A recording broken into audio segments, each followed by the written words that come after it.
Good morning to all of you મિત્રો, આજનો આપણો લેક્ચર ઓરસેટ એપરેટસ એટલે કે એક્ઝોસ્ટ ગેસ જે આપણે વ્હીકલમાંથી જે બહાર નીકળે છે તેની અંદર અલગ અલગ પ્રકારના ગેસની ક્વોન્ટિટી કેટલા પ્રમાણમાં છે તે મેઝર કરવાની એક ટેકનિક છે કે જે મેઝર કરવા માટે આપણે ઓરસેટસ એપરેટસનો ઉપયોગ કરીએ છીએ કે જેમાં ડ્રાય ફ્લુ ગેસીસ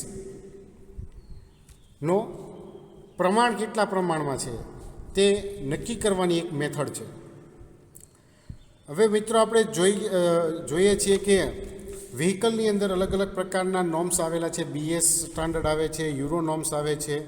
તો આ બધા નોર્મ્સની અંદર તેના એક્ઝોસ્ટમાંથી જે ગેસીસ નીકળે છે જે મેઇન હાર્મફુલ છે, HC, CO, NOx, આ જે બધા ગેસ છે તેની પ્રમાણ, તેનું કાઉન્ટ જે છે તે એમાં દર્શાવેલું હોય છે નોર્મ્સની અંદર. અને વ્હીકલનું ટેસ્ટિંગ જે છે તે એના એક્ઝોસ્ટ ગેસનું ટેસ્ટિંગ કરવામાં આવતું હોય છે એમાં સમયાંતરે. એટલે જે ગેસીસ એમાં નીકળે છે બહાર કમ્બશન થયા પછી, તો તે ગેસીસની અંદર આ બધા અલગ અલગ પ્રકારના જે હાર્મફુલ ગેસીસ છે તેનું પ્રમાણ કેટલા પ્રમાણમાં છે, તેની ક્વોન્ટિટી, તેનો જથ્થો કેટલા પ્રમાણમાં છે તે માપવા માટે અલગ અલગ ઇન્સ્ટ્રુમેન્ટની મદદથી ટેસ્ટ કરવામાં આવતા હોય છે. જેમાંનો એક જે છે તેનું નામ છે આપણે ઓરસેટ એપરેટસ. તો તેમાં કઈ રીતે કરવામાં આવે છે, સેટઅપ કઈ રીતે આવેલું હોય છે તે વિશે આપણે અહીં આજે ચર્ચા કરીશું. થિયરીની અંદર આપણે જોવા જઈએ તો the combustion product are mainly gas. હવે એક્ઝોસ્ટ ગેસનું આપણે એનાલિસિસ કરવાનું છે. તો આપણે જાણીએ છીએ કે એક્ઝોસ્ટ જે ગેસ છે તે ગેસિયસ ફોર્મમાં હોય છે. When the sample is taken for analysis, it is usually cooled down to temperature which is below the saturation temperature of the steam present. એટલે કે જ્યારે કોઈ પણ સેમ્પલનું એનાલિસિસ કરવામાં આવે છે ત્યારે તેને નોર્મલ ટેમ્પરેચર ઉપર ઠંડુ કરવામાં આવે છે કે જે સ્ટીમના સેચ્યુરેશન ટેમ્પરેચર કરતાં ઓછું હોય. The steam content is therefore not included in the analysis, which is then quoted as the analysis of dry product. તો આવા કિસ્સાની અંદર સ્ટીમ જે છે તે એનાલિસિસની અંદર ભાગ લેતી નથી, અથવા તો સ્ટીમનો ઉપયોગ જે છે તે આપણે એનાલિસિસની અંદર કરતા નથી. માત્ર જે ગેસીસ બાકીના હોય છે તેનો જ ઉપયોગ કરીએ છીએ. એટલા માટે આ એનાલિસિસ જે છે તે ડ્રાય પ્રોડક્ટ એનાલિસિસ તરીકે ઓળખવામાં આવે છે. Since the product are gaseous, it is usual to quote the analysis by volume. અહીં જે પ્રોડક્ટ જે છે તે ગેસિયસ ફોર્મમાં છે, એટલા માટે આ મેથડમાં જે એનાલિસિસ કરવામાં આવે છે તે તેના વોલ્યુમ એટલે કે તેના કદના આધારે કરવામાં આવશે. An analysis which includes the steam in exhaust is called wet analysis. તો કે જ્યારે એનાલિસિસ ડ્રાય પ્રોડક્ટનું કરવામાં આવતું હોય, ગેસિયસનું એનાલિસિસ કરવામાં આવતું હોય છે, અને આવા કિસ્સામાં જો સ્ટીમ પણ તેમાં એનાલિસિસની અંદર ભાગ લેતી હોય અથવા સ્ટીમનો સમાવેશ આપણે એનાલિસિસમાં કરવામાં આવ્યો હોય, તો એવા એનાલિસિસને વેટ એનાલિસિસ તરીકે ઓળખવામાં આવે છે. હવે આપણે ઓરસેટ એપરેટસ કેવું આવે છે તેની ચર્ચા કરીશું, તેની ફિગર જોઈશું. તો કે ઓરસેટ એપરેટસની અંદર આ આકૃતિમાં બતાવ્યા પ્રમાણે 4 આવી રીતે બ્યુરેટ ટ્યુબ આપેલી હોય છે કે જેની ઉપર S1, S2, S3 ને S4 કોક અથવા તો કોક આપેલો છે. અહીંયા એક જે કોક આપેલો છે કે જે એક્ઝોસ્ટ ગેસમાંથી, એક્ઝોસ્ટ ટેલ પાઇપમાંથી આપણે જે સેમ્પલિંગ માટે જે ગેસ લીધો છે તો તેને અંદર દાખલ થવા દે. અહીંયા બીજું એક બ્યુરેટ આપ્યું હોય છે કે જેની અંદર માપ આપવામાં આવેલું હોય છે કે કેટલા પ્રમાણમાં ક્વોન્ટિટી જે છે તે આપેલી છે. અને આ લેવલિંગ ટ્યુબની મદદથી ગેસને અહીં ઉપર નીચેની જે પોઝિશન કરી, લેવલિંગ ટ્યુબને ઉપર અને ડાઉનવર્ડ કરી અને તેમાં ડ્રાય પ્રોડક્ટને અહીં આગળ ફ્લો કરવામાં આવતી હોય છે. નેક્સ્ટ આગળ આપણે વધીએ કન્સ્ટ્રક્શન કઈ રીતનું હોય તે, તો કે an Orsat apparatus consist of following: burette, gas cleaner and 4 absorption pipette 1, 2, 3.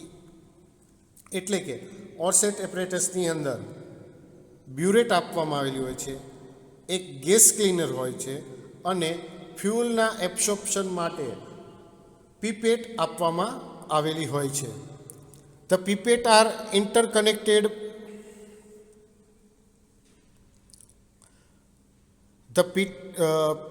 pipette are interconnected by means of a manifold fit with cock S1, S2, S3 and S4 and contain different chemical to absorb carbon dioxide, carbon monoxide and oxygen gases.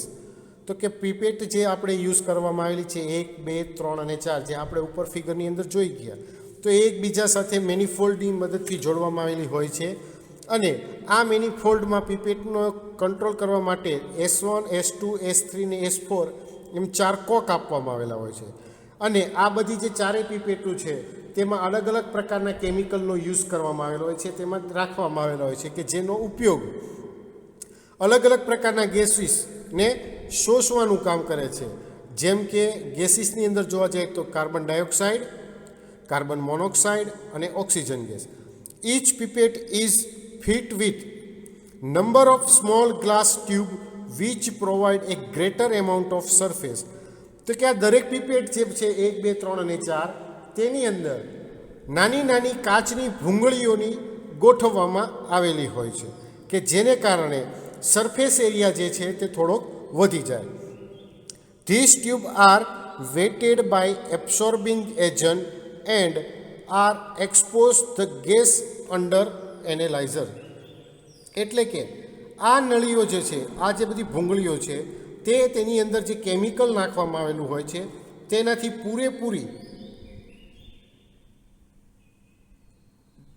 પૂરેપૂરા level સુધી અંદર ડૂબેલી હોય છે. અને આ જે chemical જે છે તે અલગ અલગ પ્રકારના જે ગેસીસને શોષવા માટે એની અંદર કેમિકલ રાખવામાં આવ્યા હોય છે, તો તે ડાયરેક્ટ તેના જે ગેસીસના કોન્ટેક્ટમાં આવતા હોય છે.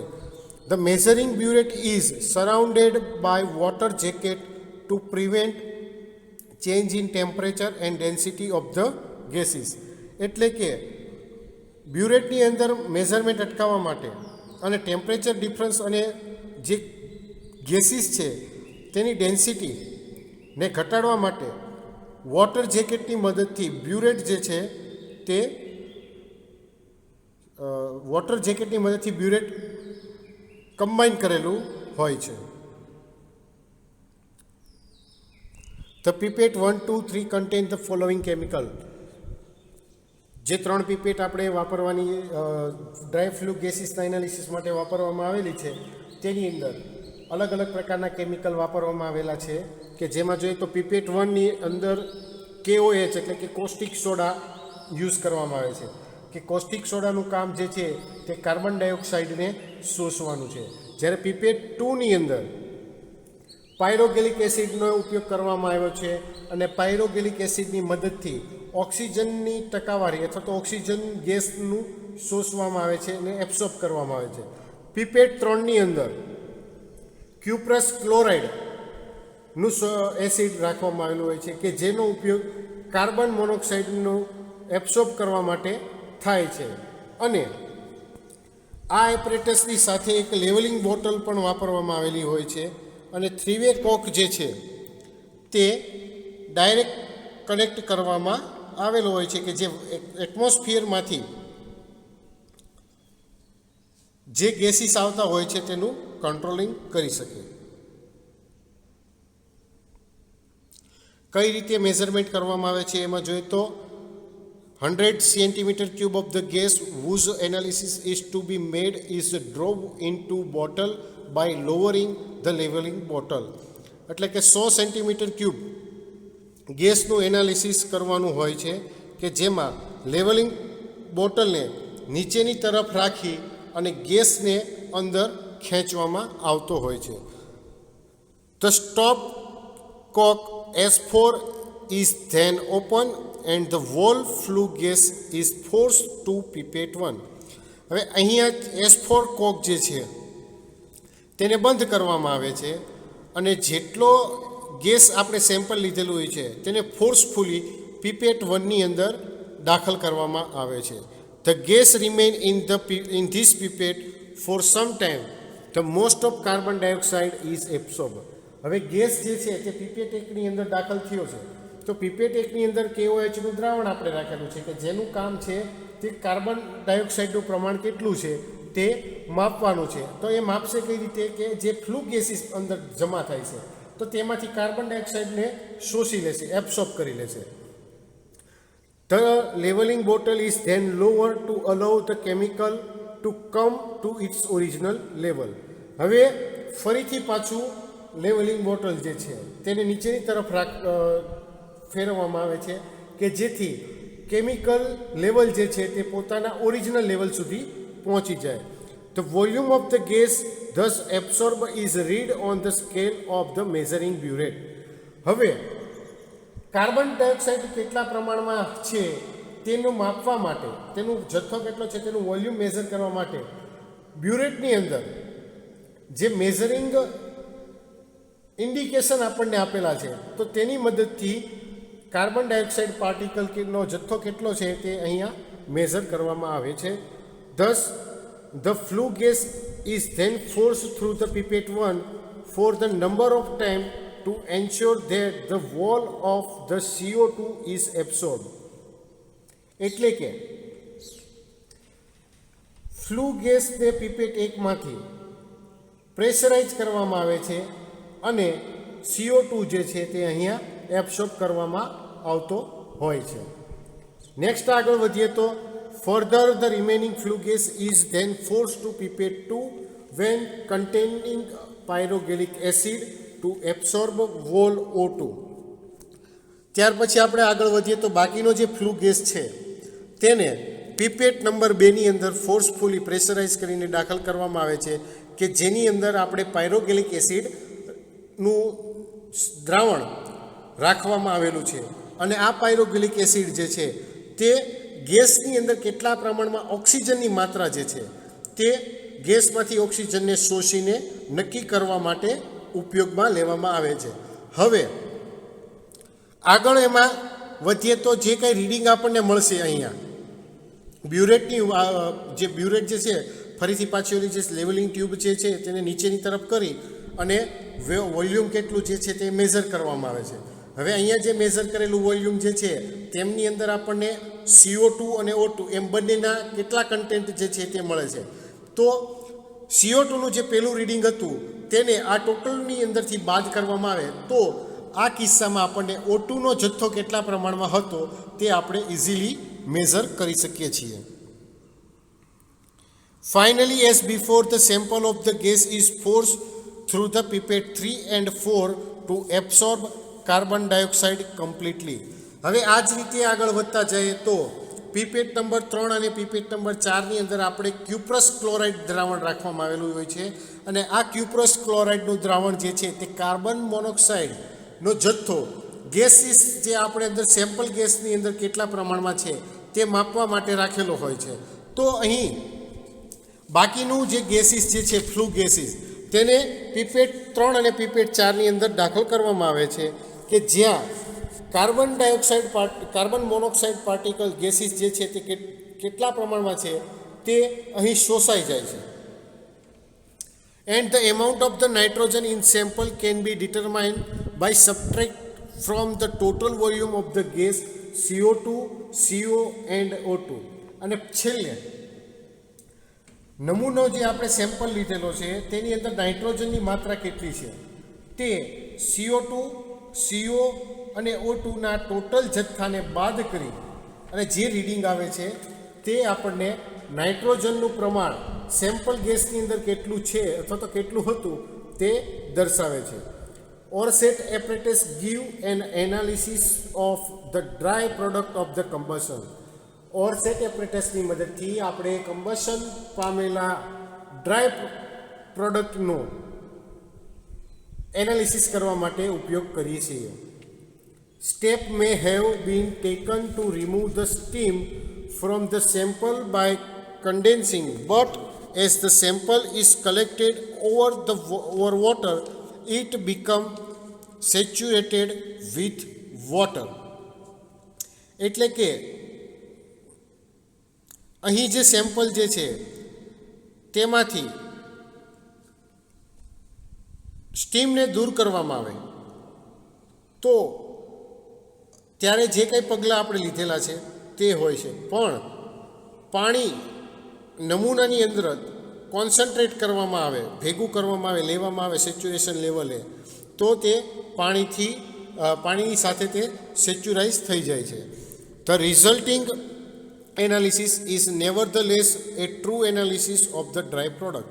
પરિણામે જે આપણે એનાલિસિસ કરીએ છીએ તે ડ્રાય પ્રોડક્ટનું યોગ્ય અથવા તો સાચું એનાલિસિસ આપણને અહીંયા મળતું હોય છે. This is because the volume reading are taken at constant temperature and pressure, and the partial pressure of the vapor is constant. આને કારણે જે વોલ્યુમની અંદર વોલ્યુમ રીડિંગમાં સતત ટેમ્પરેચર અને પ્રેશર નીચે રીડિંગ જે છે તે આવતા હોય છે, અને સ્ટીમ જે છે તે આંશિક રીતે સ્થિર રહીને